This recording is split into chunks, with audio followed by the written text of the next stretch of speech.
Be me, 28 years old. Work in the basement of a museum. Job title is Restoration Specialist. Reality is I play doctor to dyeing paper. The room smells like dust and vinegar. It smells like history decomposing slowly. I like it. No windows, no weather. Just the hum of the dehumidifier and the silence of books that haven't spoken in centuries. Routine is God. Arrive at 7:45 a.m. Coffee, black. 2 sugars. Put on white cotton gloves. Turn on the magnifying lamp. World shrinks down to a tear in a page. Fix the tear. Repeat until 5 p.m. Go home. Sleep. Do it again. Everything is perfect. Everything is controlled. Then, the door opens. Tuesday, the heavy metal door that never opens. Director walks in.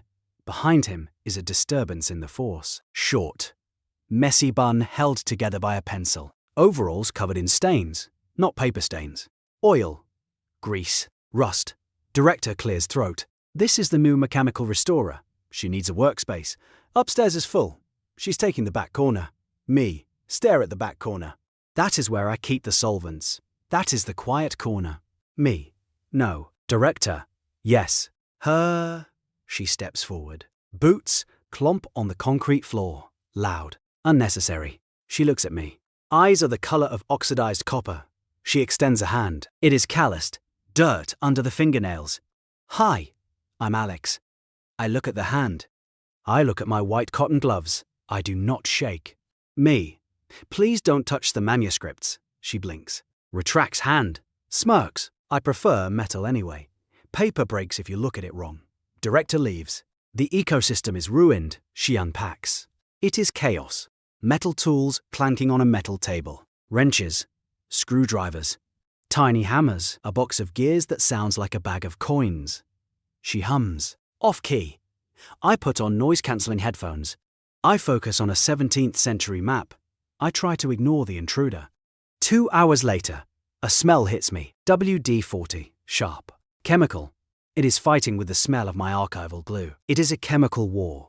I stand up. Walk over to the corner. She is hunched over a clock. A brass carriage clock from the 1800s. She has a jeweler's loop in her eye. She looks like a mad scientist. Me. The smell. She doesn't look up. Her hands are steady. Tweezers moving a gear the size of a crumb. Her. Ventilation is bad down here. Me.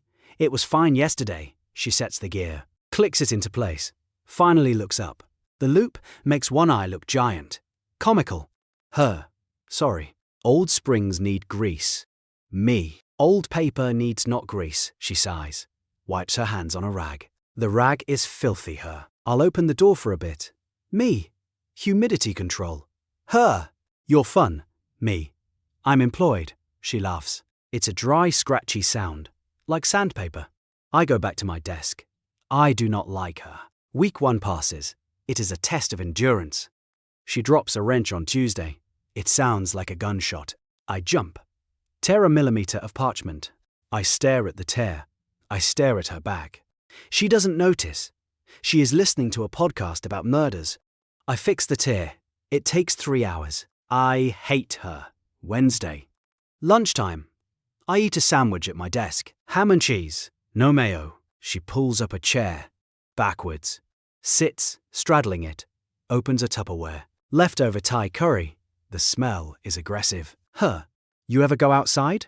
Me. To leave. Her. You eat the same sandwich every day. Me. It's efficient. Her. It's sad. She pushes her container toward me. Try a spring roll. Me. I have gloves on. Her. Take them off. Me. Contamination. She rolls her eyes. Bites the spring roll loud enough to echo. Suit yourself, paperboy. Paperboy. I am a restoration specialist with a master's degree. I ignore her. Thursday. She is working on a music box. It's rusted shut. She is frustrated. I can tell by the way she taps her foot. Tap, tap, tap. Rhythm is erratic. Distracting. I sigh. Loudly. She stops tapping. Problem? Me. Rhythm. Her. This screw is stripped. Me. Use the extractor. Her. Too small. It'll damage the casing. I pause. Look at my tools. I have a microspatula. Used for lifting ink flakes. Thin. Strong steel. I stand up. Walk over. Hold out the tool. Me. Try this. She looks at it, looks at me, takes it carefully, avoiding my fingers. She wedges it into the screw head, turns slowly. Torque. Snap. The screw turns. She exhales. Ha! Hands the tool back. Thanks. Me. Don't break it. Walk away. I feel useful. It is a confusing feeling. Month 2. The silence has changed. It is not empty silence anymore. It is companionable silence. Sometimes, mostly it is just the sound of two people breathing, and gears clicking, and pages turning. She brings a radio, plays classical music, very low volume. I expect to hate it, but it drowns out the hum of the dehumidifier. It fits. I don't complain. Tuesday. It is raining, heavy storm, lights flicker. We both look up.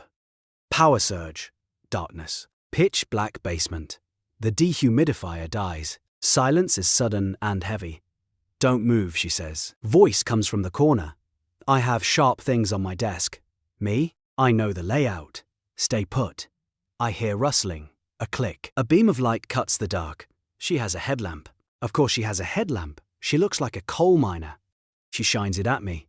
You look like a ghost, she says. Take the light out of my eyes. She adjusts it. The beam hits the ceiling. Diffused glow. It feels like a campfire. We sit in the dark, waiting for the generator. Her. So. Me. So. Her. Why paper? Me. It remembers things. Her. Metal lasts longer. Me. Metal forgets. You polish it, you erase the history. Me. Paper keeps the stains, the folds, the mistakes. Silence. She considers this. I can see her silhouette.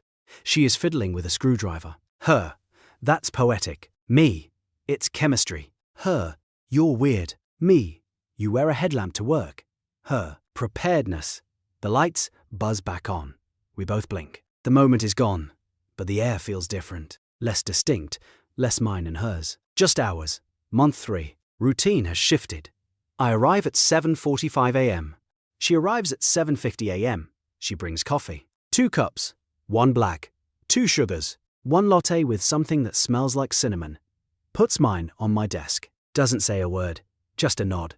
I nod back. I drink it. It is better than the cafeteria coffee.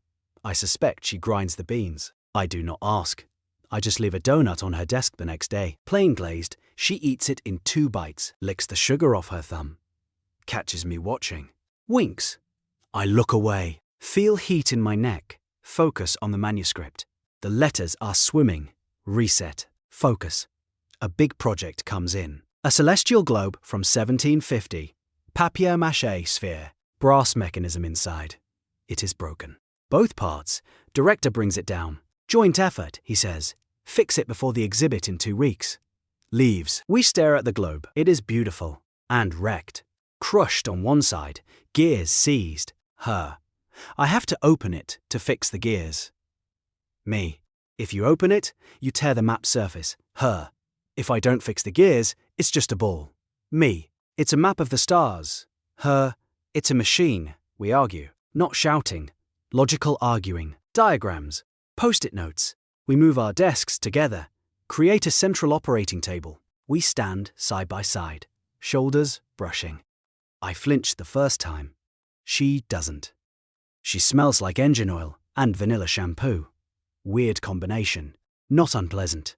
We work late. 8 p.m. 9 p.m. Pizza boxes stack up in the corner. I am tired. Eyes burning. She is holding a flashlight while I lift a flap of paper. Surgical precision. Her hand is steady. Left a bit, she whispers. Got it, I whisper. Why are we whispering? No one else is here. Just the ghosts of the museum. I lift the paper. She slides a probe inside. Got the latch, she says. Click. The globe opens. We breathe out. Look at each other. She is smiling. A real smile. Crinkles at the eyes. Nice hands, she says. Me. What? Her. Steady hands.